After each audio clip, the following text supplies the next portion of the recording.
Gentlemen and ladies, I'm going to play a video and I'm going to come back. Like, since we're seeing more isolation, we don't see the impact because literally these people are staying home. So the majority of young men, for example, like won't ever go to a therapist, which is why we can't help them with their problems. They won't share their problems with other people because, first of all, they don't know how to. And secondly, they don't even know what they're feeling, so that they just feel like they're a loser. So what we've started to see is that these problems have been going on for about 10, 20 years, but they're now reaching a critical point where we're now noticing what's going on. I'm going to correct something he said. He said, this has been going on for 20 years. In fact, it has been going on for way more than that. Way more than that. The only difference is, now there's social media, and now you're hearing more men confessing how they feel on social media. And now you're hearing more men speak about what they are going through. Now you're hearing more men getting more courage to come forward and speak their pain. Before social media, we had no outlet.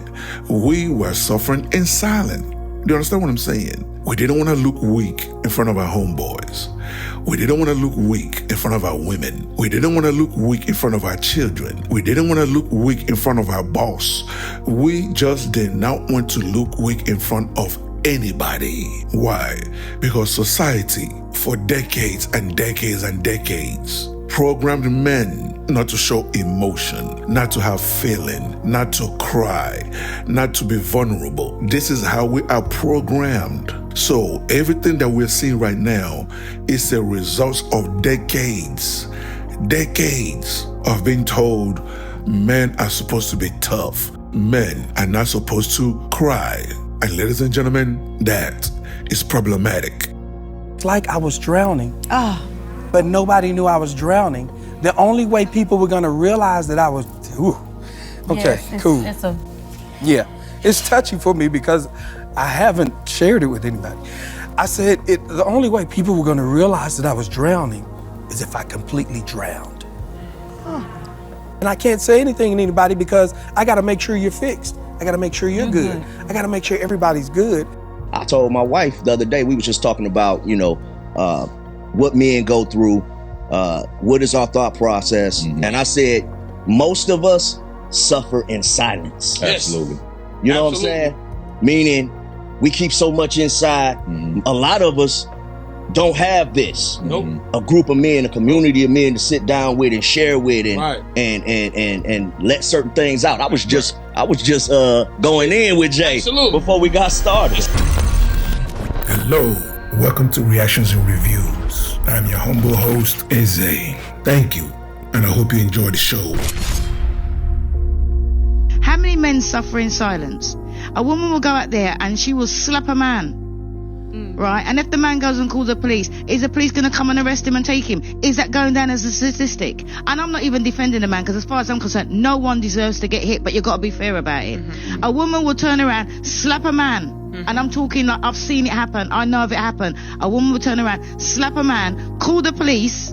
If the man slaps her back, and they will take the man. Absolutely. How many men out there are getting slapped by women and that will call the police and say, this woman slapped me? How many men are going out? Women are so quick to easy and turn around and say, oh, I've been abused. How is it for a man? If that society would accept that men get abused, they will speak up more, and then you'll see the statistics change. So as far as I'm concerned, all that talk about we should fear men and whatever, I've been battered by a man. I do not fear men, because that is a rare occasion. That is a rare occasion. Anything that a woman goes through, she will get help. She will get help. However, men, there are a handful of places that cater to men's emotion, that cater to men's mental illness, that cater to what men are going through. Okay? Now, why am I talking about this? Well, because we are going to look at a video clip. And this video clip comes from a sister by the name of Tamron Hall. We all know who she is. She is a talk show host, and she had 2 guests. And what those brothers said hit me different. It hit me different. Why? Because I can relate. So my brothers and sisters, it's a 3-minute clip, okay? I'm gonna play without interruption. Because this is the conversation. Jason, why are we having it now in this way? What is the temperature out there? I believe we reached a tipping point in regards to masculinity and manhood.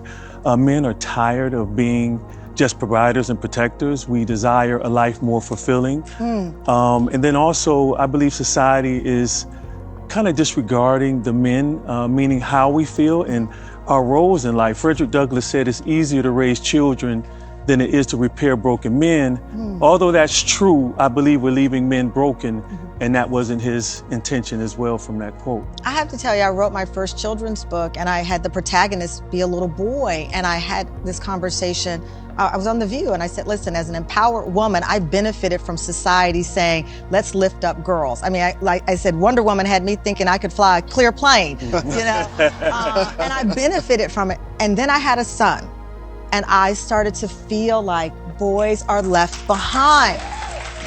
And it was tough for me to say it because I had some friends who identify themselves as feminists say, wait a minute, the world has put us down so long. And I said, but we can't leave them behind to lift us up. If you made it this far, hit that like button and leave a comment to trigger YouTube's algorithm. So hit that subscribe button and hit that bell to let you know every time I upload a new video.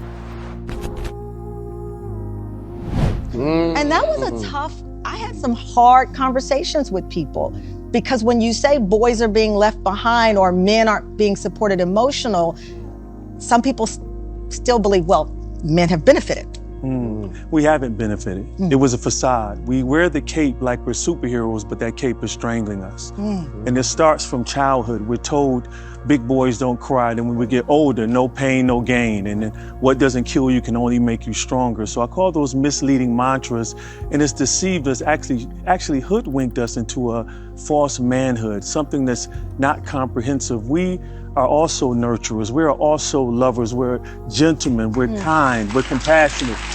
But at the same time, we're courageous. Yeah. And so when you hear terms like toxic masculinity, there's nothing toxic about being masculine. Yeah. If this What do you mean by that? If this building was on fire, would you want passive firemen to come in here eating donuts, relax? No, you want men full of masculine attributes, courage, strength, boldness, kicking down doors and carrying us out of here to safety. So there's nothing toxic about masculinity.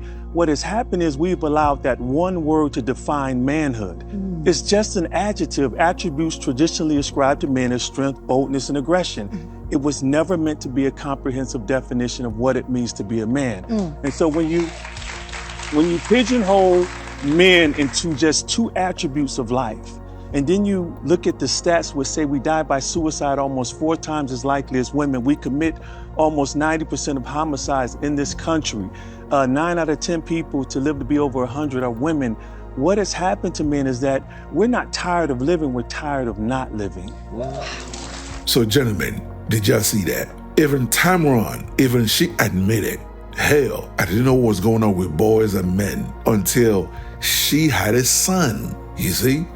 If she did not have a son, she would not be thinking the way she's thinking now. And that's when it hit her. That's when it hit her because she now realized, damn, there's nothing really out here to support my son.